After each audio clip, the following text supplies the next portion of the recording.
noche, hoy nos acompaña el doctor Antonio Siriaco Cruz, quien es el decano de la Facultad de Ciencias Económicas y Sociales de la Universidad Autónoma de Santo Domingo. Y para nosotros siempre recompensable poder interactuar con el doctor Siriaco Cruz, que tiene tiempo desde antes de ser decano echándonos gotitas en los ojos sobre los diferentes problemas que afectan la vida de los ciudadanos, porque aunque la economía y la política van juntas de las manos, doctor, así es. Toda decisión económica, al igual que toda decisión política, afecta o beneficia a la ciudadanía. Así es. Buenas noches, don Antonio. Buenas noches, para mí es un placer estar en mi casa, porque cerrando la noche es parte de mi casa. Claro, Okay, claro. Eso es así. Sí. Y qué bueno, doctor, que hoy,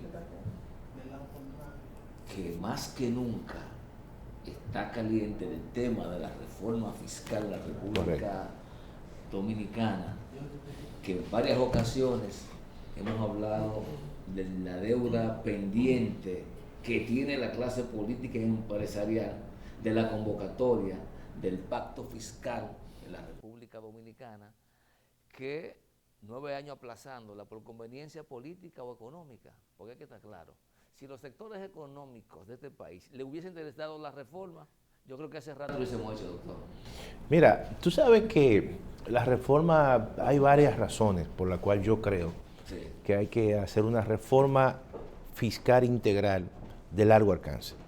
En primer lugar, yo creo que hay un mandato institucional porque es una ley, la ley 1-12 sobre Estrategia Nacional de Desarrollo, que en su artículo 36 habla de la aplicación de una reforma fiscal. Eso fue en el año 2012, cuya aplicación iba a comenzar en el año 2015, sin embargo se ha retrasado. Eso es un motivo, ¿verdad? Un motivo, tú puedes decir, institucional, que hay que cumplir. Hay un motivo económico que yo creo que también genera el espacio para tú hacer una reforma. Tú no puedes hacer una reforma en tiempos de crisis, jamás. Por eso se abortó la reforma del año 2021, porque la República Dominicana estaba medio saliendo de una pandemia. Entonces, las reformas no se hacen en tiempos de crisis porque los costos sociales y políticos son muy altos. Pero ya hay un proceso de recuperación este año de la economía y todo indica que la economía en el año 2024 va a tener un mejor desempeño con respecto al 2023.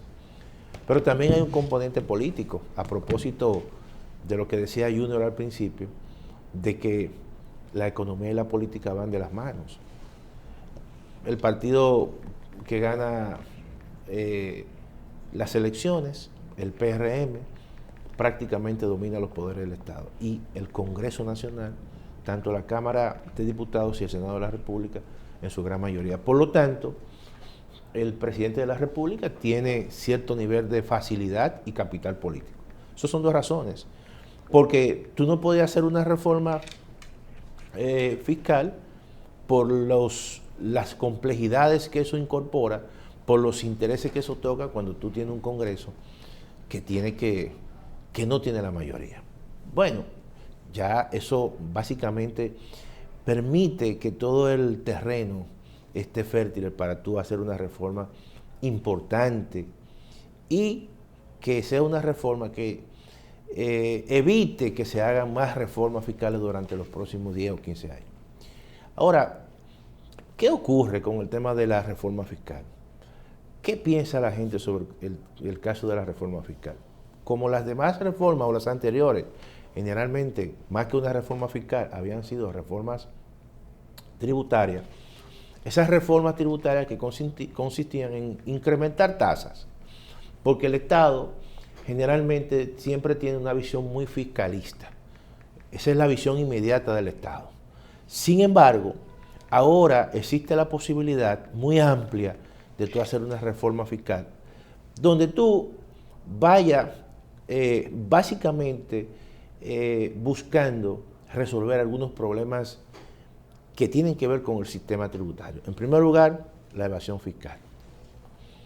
En segundo lugar, el tema de la formalización.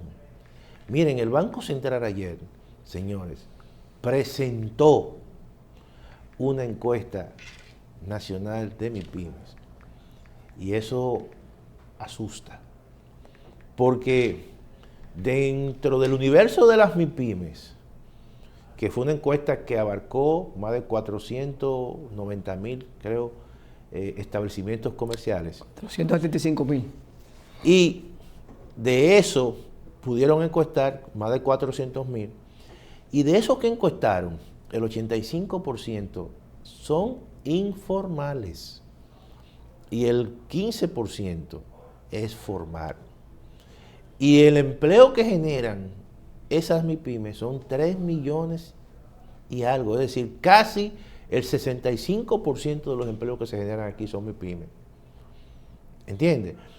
Y eso, ya solamente el hecho de la informalidad te dice a ti qué tipo de reforma fiscal tú debes básicamente de implantar. Oigan esto.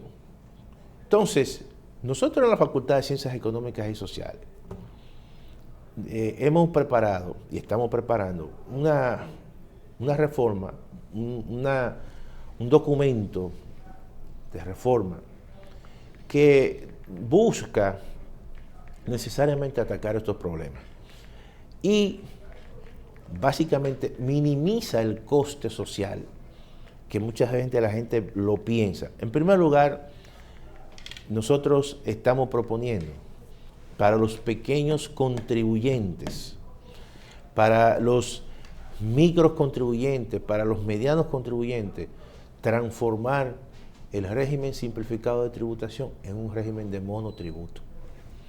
¿Qué significa ese régimen de monotributo? Bueno, que tú, en primer lugar, no vas a hacer una declaración anual. Eso se elimina, porque la idea también es simplificar el sistema.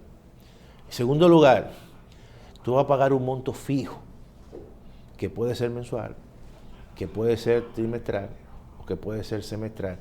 Y ese monto fijo ya incorpora todos los pagos que tú tienes que hacer. Pago impuesto o un monto fijo, más obviamente la TSS y Infotet y todos los pagos que generalmente tú realizas.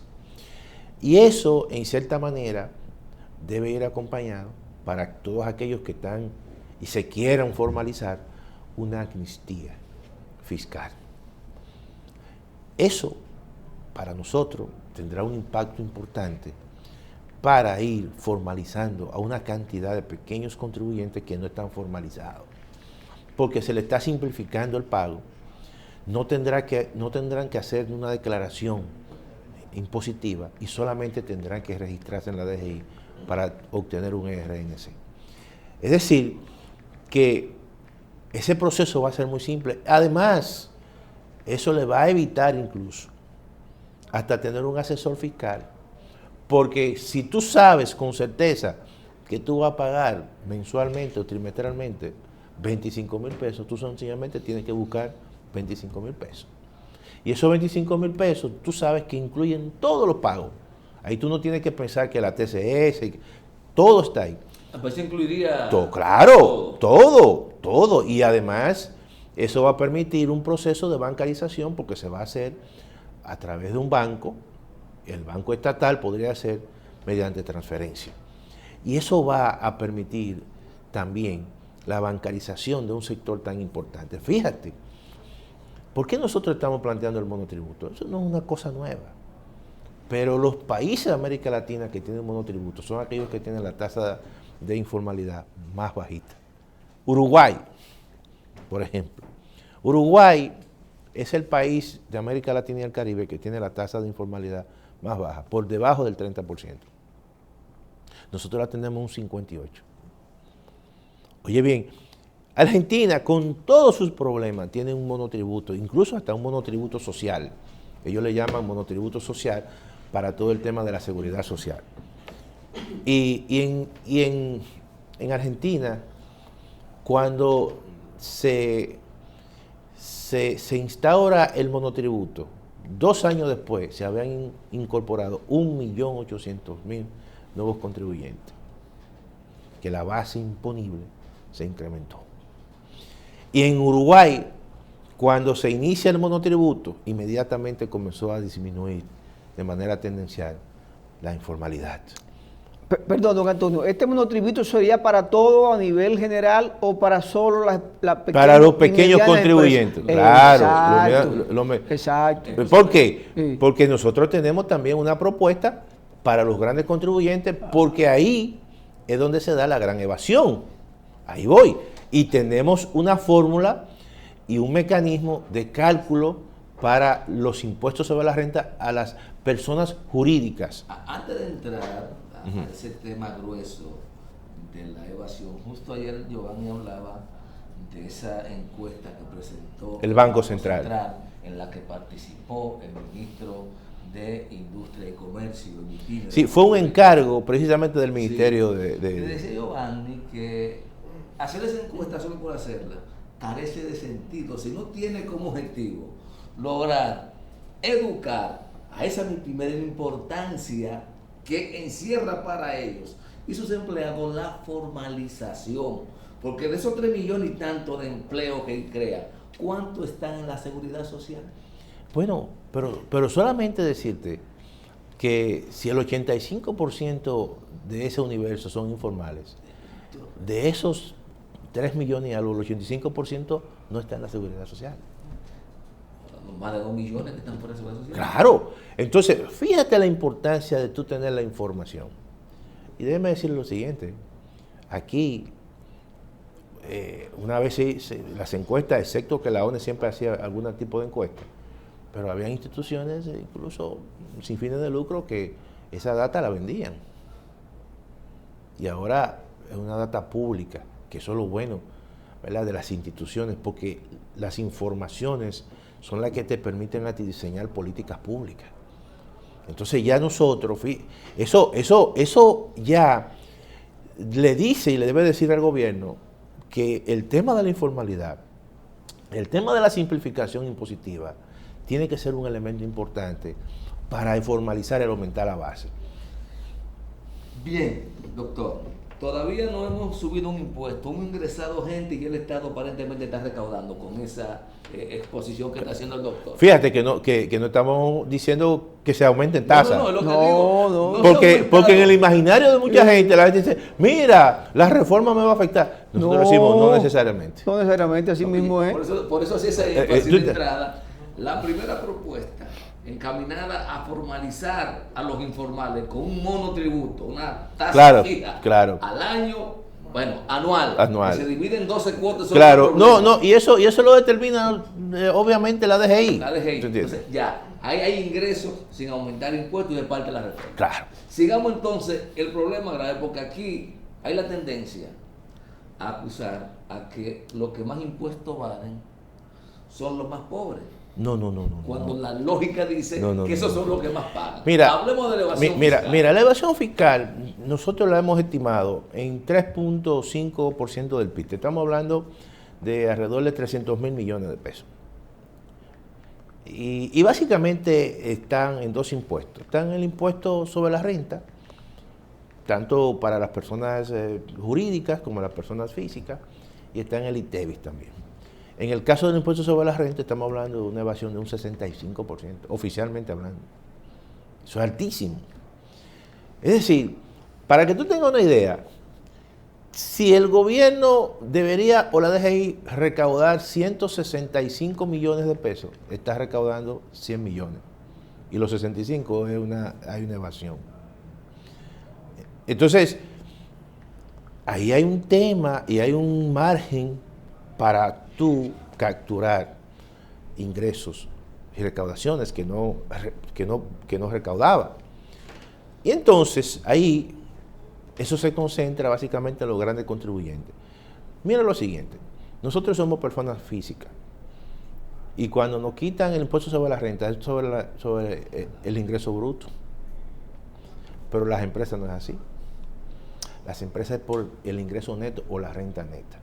Eso significa que si tú en tu empresa tienes ingresos por 1.000 millones y tú me presentas a mí como DGI gastos por 500 millones, tú vas a tener un ingreso neto o renta neta de 500.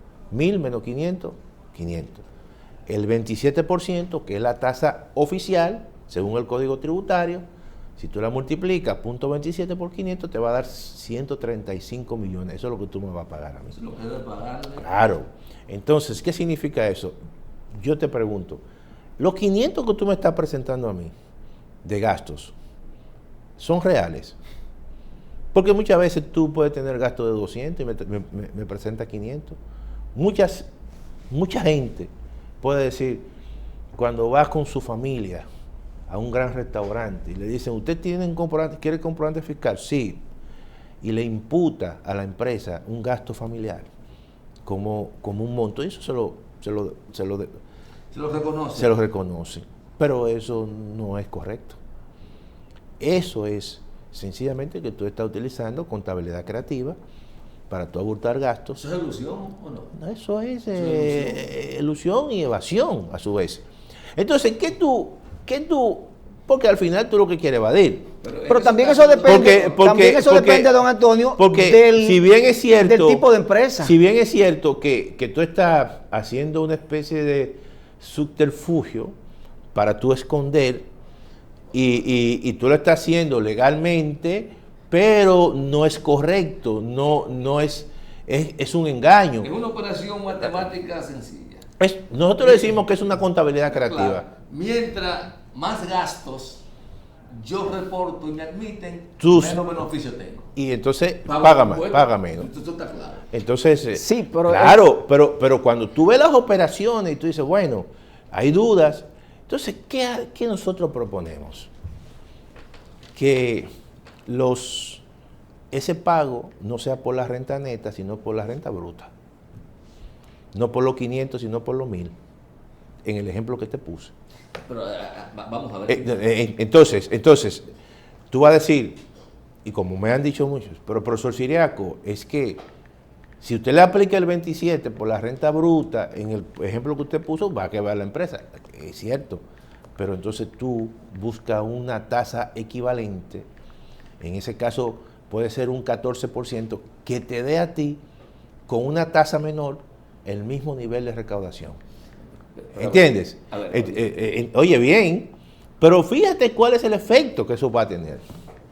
Que te va a eliminar y a minimizar todo el tema de la evasión. Y te va a hacer que la recaudación por ese tipo de impuestos sea mucho más efectiva.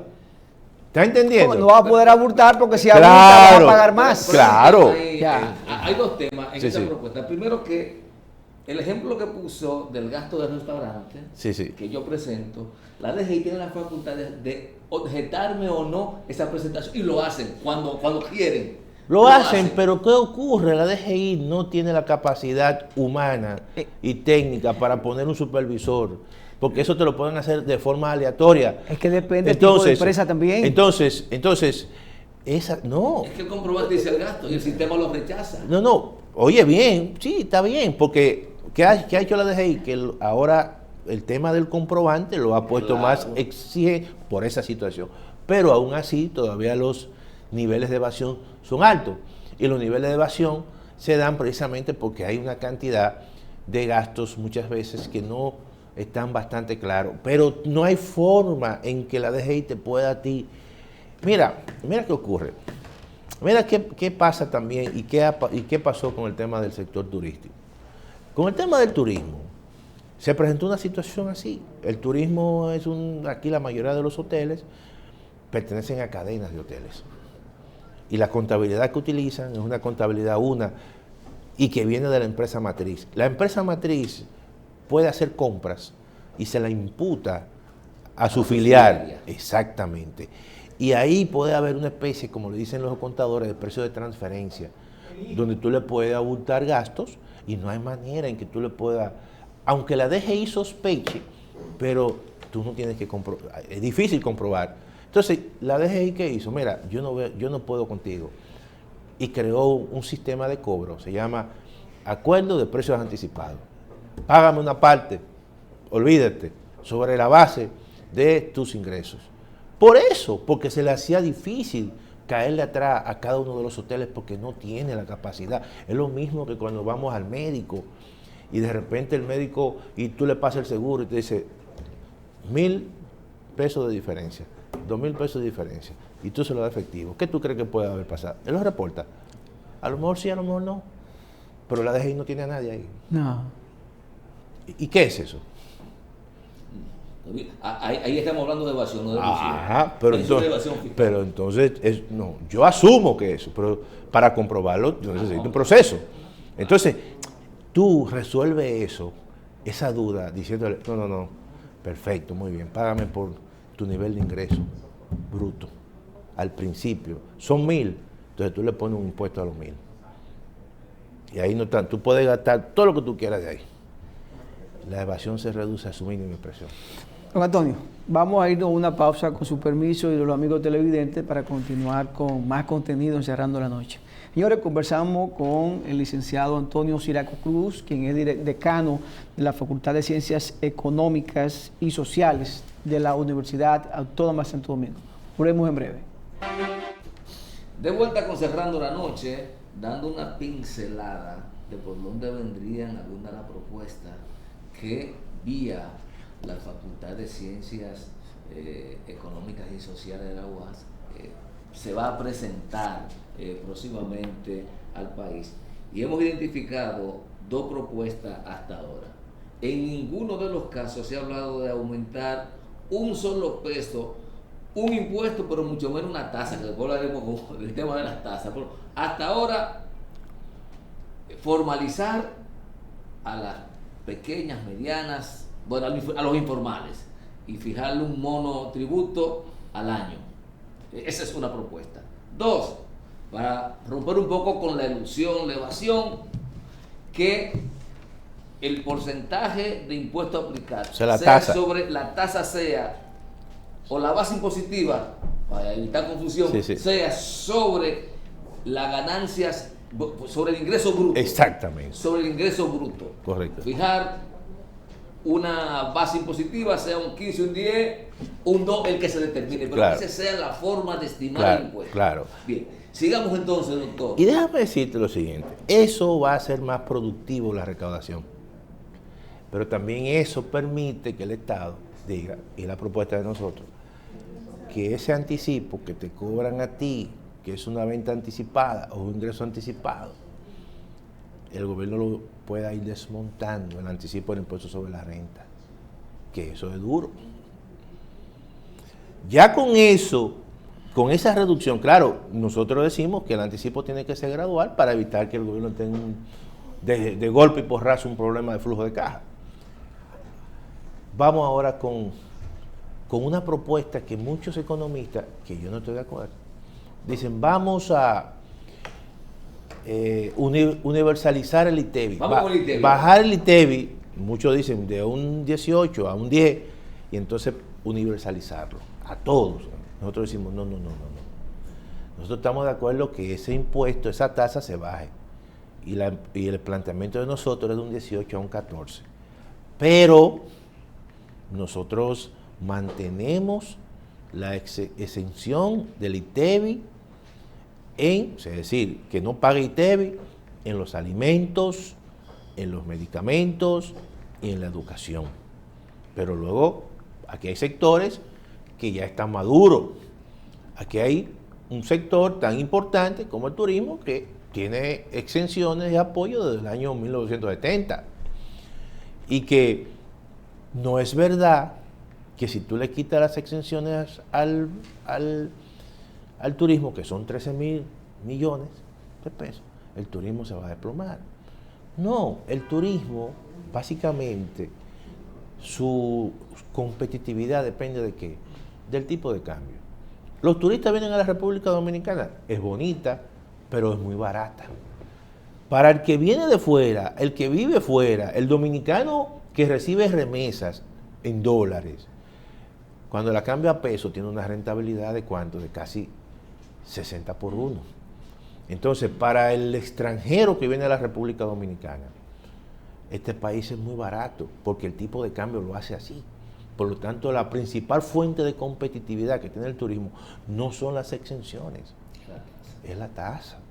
Aquí van a seguir viniendo los turistas. ¿Entiendes? Entonces, ahí no es verdad que va a haber una catástrofe ahí. Entonces ahí tú vas revisando las exenciones una por una, esta sí, esta no, en función de metas del desarrollo.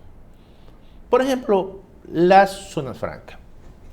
La zona franca, y hay que decir lo siguiente, el gran grueso de las exenciones, aquí hay 340.000 millones en exenciones para este año, lo que está en el presupuesto. Y la mitad, ¿tú sabes qué es? A personas físicas, educación y salud. Cuando decimos personas físicas, ¿tú sabes qué tipo de exenciones hay? Alimentos, salario 13. Todo eso, zona rural, propiedades rurales. Entonces eso hay que... Eso es parte del gasto tributario. Sí, claro, que hay exenciones. Entonces la mitad casi está ahí. Y el resto entonces, exenciones al zona franca, que hay como 39.000 millones. Turismo, que son como 13.000 millones. Generación eléctrica, 13.000 y pico de millones. Entonces tú vas revisando cada una. Mira lo siguiente. Mira el caso de la zona franca, Giovanni Junior. La zona franca en el país, yo creo, es un sector que yo creo que de una forma u otra hay que reorientarlo y hay que básicamente apuntalarlo en función del tipo de zonas francas y de industria que nosotros queremos que venga al país. Entonces tú no le vas a quitar, vamos a decir, derechos adquiridos, pero tú puedes decir, mira, a partir de ahora nosotros vamos a mantener incentivos a las zonas francas que tengan un alto componente tecnológico. Por ejemplo, tú puedes a partir de ahí promocionar las inversiones en semiconductores, en chip, como un mecanismo de tú aprovechar una industria que va en crecimiento. Entonces, y tú vas supervisando eso. Aquí hay distorsión en el caso de la zona franca, no pagan impuestos sobre la renta, sí lo pagan las empresas nacionales. Muchas empresas nacionales para verse compensadas, en algunos casos asumen el régimen de zona franca. ¿Y qué pasa, qué pasa entonces en el caso de las zonas francas que están en la zona limítrofe con la frontera, que tienen unas exenciones diferentes? No, yo esa la mantendría. ¿Es así? Señora, la frontera está despoblada. Sí. Doctor, entonces yo creo que hay que mantener, fíjate, aquí hay una desigualdad territorial muy fuerte. Ojo con eso. Entonces aquí hay que fomentar gran parte de las actividades fronterizas. Tú puedes decir, mira, a lo mejor se benefician otras personas, pero lo que se ha fomentado es que toda esa gente venga para acá. Doctor, dentro en un tema importante, que es el tema de las exenciones fiscales, que uno a veces carga mucho al sector turismo, carga mucho al sector zona franca, algunos sectores que todavía siguen recibiendo exoneración de combustible en la República, son pocos pero siguen ahí. No, y que cuando tú observas cuáles son los, en ese orden, por ejemplo, en ese orden, te lo estoy diciendo, los que más tienen exenciones, personas físicas, pero eso hay que mantenerlo porque están los alimentos. Claro. Salud, hay que mantener eso. Educación, pero después entonces está zonas francas, está el turismo, está la generación eléctrica. Ya hay otras, por ejemplo, que son pocas. No sé. ¿Las ONG? Bueno, las asociaciones sin fines de lucro. Las ventas por internet, que hay una exención de 12. Eso no es un monto... No, tan significativo. Estamos hablando de 2.000 millones. Ahora, cuando tú hablas de 13.000 millones, cuando tú hablas de 39.000 millones, ya ahí tú estás recogiendo básicamente 40.000 o 50.000 millones, que es casi medio punto porcentual del PIB. ¿Tú sabes cuánto el gobierno anda buscando? ¿Tú sabes cuánto es el déficit fiscal? El 3.1. Estamos hablando como de 280.000 millones. No es verdad que el gobierno va a recoger 300.000 millones, eso es mucho. El mismo ministro de Economía lo dijo. El gobierno lo que va a buscar en esta reforma, alrededor casi es de 180.000 millones o 150.000 millones. Doctor, yo sé que el modelo de zona franca, el modelo de turismo, son parte de todo un engranaje internacional, una visión de desarrollo. Claro. Y bien, yo no me opongo a que pueda haber niveles de incentivo para que usted invierta. Y usted ha planteado una importante. Vamos a reorientar esto. Claro. Pero aparte de eso, doctor, más allá de la generación de empleo, que sepamos son precarias, y de los salarios mínimos más bajos, sector turismo y zona franca están incluidos. Sí. Para que lo sepamos, porque nos quieren vender esto como la gran No, cosa. no, claro. Los salarios son deprimidos. Claro. Entonces, pudiera el Estado, dentro de ese reenfoque, Tú sabes que los estudios que se han hecho dicen que los incentivos han salido muy costosos. Pero claro. Por eso. Establecer alguna contraprestación, más allá de que tú me digas, yo te voy a crear 192.000 empleos como tiene zona franca, pero vamos a ver la calidad de ese empleo. Claro. Ahora, ¿qué condiciones tú me le vas a dar a esos empleados a cambio de esta política de incentivos? Porque no es solo el pago de impuestos sobre la renta, no pagan nada. No, están ahí. Yo creo que pagan luz a chepa. No, están ahí. Son muchos los impuestos. Todo, igual que el sector turismo. Impuestos sobre la renta, ITEVI, el IPI. Turismo. Y no se paga de nada al final. 15 años. Usted hace el hotel, no paga impuestos. Recupera su inversión, no paga impuestos. No solamente eso, sino que el doctor Ciriaco se sacó la lotería y compró una villa por $1 millón. ¿Usted sabe que Ciriaco no paga el primer impuesto de transferencia a esa propiedad? La tiene libre. Pero Ciriaco tampoco paga durante 10 o 15 años IPI. Digo, pero de por Dios. Y eso no es incentivar el lujo y grabar la necesidad cuando Iván me compra una vivienda de $1,5 millones de pesos. Mira, eso es importante porque ya estamos hablando de grabar la propiedad y de grabar la propiedad incluso con fines ya de hacer negocio. Porque si tú me dices, por ejemplo, que, como me decía alguien, yo tengo una propiedad, yo tengo un apartamento y yo pago IPI. Ahora, una persona que tenga un apartamento no debería pagar igual que aquel que tiene 2 apartamentos. ¿Por qué? Porque, por ejemplo, tú tienes tu apartamento para fines de vivir. A lo mejor tú debes pagar la mitad, no el 1%, el 0.5%. Ahora, que el que tiene varios apartamentos, que es para negocio, ese debe pagar más. Hay que diferenciar también esos aspectos, porque hay actividades que tú lo utilizas para hacer negocio, y entonces otro para básicamente vivir su vida. Es que el que tiene una vivienda, doctor. Porque el principio tiene que ser sobre la base de la capacidad contributiva, el que más tiene, el que más gana, el que más pague. Y hay 3 principios que establece la Constitución, aparte de legalidad, la igualdad, la justicia y la equidad. Claro. Y a mí me parece que el tema del IPI, yo creo que es rediscutirlo. Yo creo igual que usted. Sí. Una persona que tiene una única vivienda puede valer 100 millones de pesos. Sí. Si la vive, no debe pagar un centavo. Así es. Hay que eliminarlo. Claro. Ahora, si usted tiene más de una vivienda, usted va a pagar. Hay una exención en ese caso para aquellas personas que tienen una vivienda y son mayores de 65 años. Sí, pero esa es una exención. Única vivienda, pero aquí estamos partiendo de que no importa la edad. Claro, sino es que sea una sola. Una sola, que no pague. Pero vamos a otro tema. Estamos aquí analizando cuáles son algunos de los puntos que pudieran tocarse en la reforma fiscal. Mira, hay un punto que pretende plantear el gobierno, que también nosotros planteamos. Mira, todavía no hemos hablado de la parte del gasto. No. ¿Verdad? Porque estamos hablando del sector eléctrico. Por ejemplo, mira, déjame decirte lo siguiente. El tema de la deuda cuasi fiscal del Banco Central hay que ponerla en la discusión. ¿Qué nosotros planteamos? Esa deuda va por 1.1 billones. Billones. Y cuando tú buscas en los estados financieros del banco, el banco en otros activos pone cuentas por cobrar al Estado Dominicano de 636.000 millones de pesos. Que el Estado le debe, porque hay una ley de capitalización que no se ha cumplido y entonces se va acumulando unos pagos que son pagos que salen del presupuesto. Ahora, ¿qué ocurre? La tasa de interés aquí en la República Dominicana, Giovanni y Junior, deberían ser más bajas. ¿Por qué son más altas?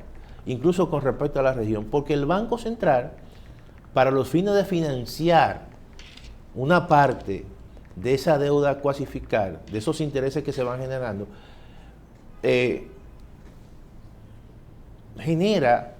emite certificados financieros. Y esos certificados financieros los emite a una tasa alta atractiva en el corto plazo, a un año. Entonces, y lo emite para que el sector financiero, las AFP, le compren eso. Entonces eso tiene un efecto hacia el resto de las tasas de interés que la mantiene alta. Ahora, ¿qué tú debes hacer, como ha ocurrido en otros países? Esa deuda, sacarla del Banco Central y llevarla donde tiene que estar, en Hacienda, en crédito público. Porque tú me dices, pero Hacienda va a incrementar la deuda. Sí, pero el pago de esa deuda no va a ser a un año, va a ser a 10 años, va a emitir bono. Quiero una pregunta. ¿Entiendes? Cuando el Banco Central toma ese dinero prestado, ¿dónde saca el dinero para pagarlo? No, porque se supone que ese dinero lo saca emitiendo más certificados y colocando más certificados, y por eso es que eso se convierte en una bola de nieve. Es una centrifuga. Claro, eso comenzó en el año 2003 con 83 mil millones de pesos y eso va por 1.1 billones. Un billón es 1 por 10 elevado a la 12, es decir, 1 con 12 ceros. 1.2 millones. 1.1 billones. Cuando calculamos el nivel de endeudamiento externo e interno, ¿se incluye esa partida? No, claro. No, sí, claro que sí, claro que sí, porque estamos hablando de que esa partida que se pone ahí, que se coloca en Hacienda. Claro. Oye, déjame decirte lo siguiente. Esa partida se coloca en Hacienda porque es una cuenta por cobrar, ¿verdad? Y se coloca allí y Hacienda lo que hace es que va emitiendo bonos, pero los bonos son a 10 años. Es una cuenta por cobrar. No, en los estados financieros del banco, que aparecen en los periódicos, tiene activos y otros activos, pasivos y el patrimonio. En otros activos aparece una subcuenta que dice cuentas por cobrar y dice al gobierno y te pone 632 mil millones. Eso es un dinero que debe ser transferido todos los años, que se consigna en el presupuesto, pero que eso representa casi el 0.5 todos los años y el gobierno muchas veces no lo puede pagar. Y el Banco Central lo pone como cuenta por cobrar. Y para el banco seguir en ese jueguito tiene que emitir. Claro, y eso es una bola de nieve. Sí, escúchame, Junior, antes del tema eléctrico, porque no hemos quedado aquí hablando sobre ese tema. Ahora, ¿qué significa eso? Que cuando tú saques eso de ahí, las tasas de interés van a bajar. Y eso va a dinamizar la economía. Beneficia a la clase media, beneficia a la gente que toma prestado. Y eso va a mejorar la actividad económica. Fíjate cómo tú con esas medidas estás mejorando la actividad económica. Porque la gente se sorprende cuando viene de este país. Claro. Que le dicen, ¿cuál es la tasa? 24, 19. Claro. Por Dios. Entonces, claro. Don Antonio, excelente la posición de parte suya y de la academia a la cual usted pertenece, la UAS, y que usted como decano de la Facultad de Ciencias Económicas y Sociales. Pero la pregunta del millón. ¿Le van a dar participación a los diferentes sectores para que se hagan esta propuesta dentro de un diálogo donde se pueda hacer un consenso y se pueda sacar qué es lo que le conviene al país? O el Estado va a formular una serie de propuestas, la va a consensuar, pero al final la va a imponer. No, el Estado tiene su cronograma. Sí. El Estado, nosotros decimos que la reforma fiscal es la madre de todas las reformas, al margen de la constitucional. La reforma constitucional se va a discutir ahora, pero ¿por qué? Sencillamente, no porque es la más importante, es porque la que... es porque la que es más importante todavía no la tienen preparada, que es la reforma fiscal. Ya. Entonces te ponen una reforma que puede ser rápido, porque son 2 puntos que se han mantenido, pero aquí no. No. Entonces... algo más amplio. La reforma constitucional, ahí sencillamente los 2 puntos que el presidente ha dicho. Poner un candado, ¿verdad? Para Ministerio Público. Y el Ministerio Público, un rango constitucional. Ahora esta es la reforma fiscal. Mira, si tú quieres hacer una reforma y llevar a cabo una reforma a la seguridad social en su componente de salud, oye bien, para tú promover, incentivar la la atención primaria son 20.000 millones. ¿Y dónde están? El presidente habló que él va a reducir, a disminuir o a eliminar la pobreza absoluta. ¿Tú sabes cuánto pobres hay aquí en la República Dominicana? 2.3 millones de pobres. ¿Tú sabes cuánto es la línea de pobreza? Es decir, aquella línea que si se alcanza no es pobre.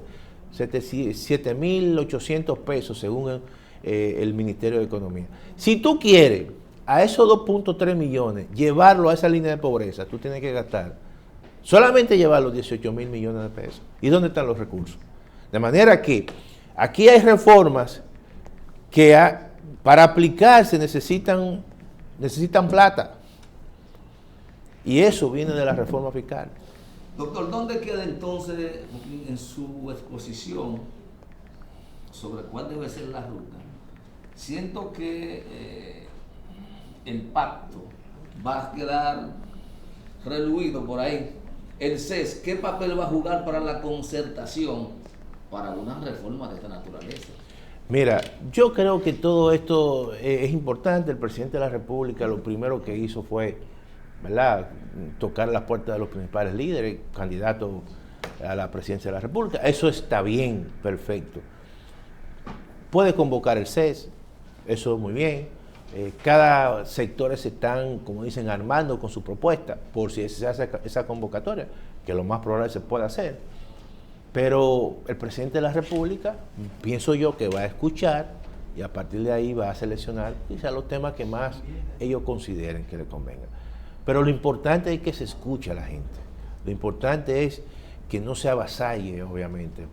Y eso yo creo que verdaderamente debe de ocurrir para que se haga una reforma que tenga una legitimidad importante. No habló de subir una sola tasa. No hemos hablado de eso. Eso que no implica el pueblo eso. tiene que ver eso. Claro, para que tú, oye, y eso realmente, por eso yo digo que se puede hacer una reforma fiscal integral de largo alcance sin perjudicar a la población. Qué bueno, de verdad me siento yo saber que la Universidad Autónoma de Santo Domingo, a través de la academia y sobre el decano de Ciencias Económicas y Sociales de la UAS, hace esta propuesta. Ojalá otros sectores se animen a hacer la propuesta, claro, y que el gobierno, cuando decida hacer la reforma fiscal, pues vea todas las posibilidades que hay dentro del tablero y que esta reforma no perjudique, como lo hemos visto hoy, que se ha hablado de todo, menos de aumentar tasas. Gracias, don Antonio Ciriaco. Ustedes. Señores, conversamos con el doctor Antonio Ciriaco Cruz, decano de la Facultad de Ciencias Económicas y Sociales de la UAS. A ustedes gracias por la sintonía. Este equipo encabezado por Junior Espinosa, quien les habla, Giovanni Almonte, nos despedimos. Será pues, hasta mañana.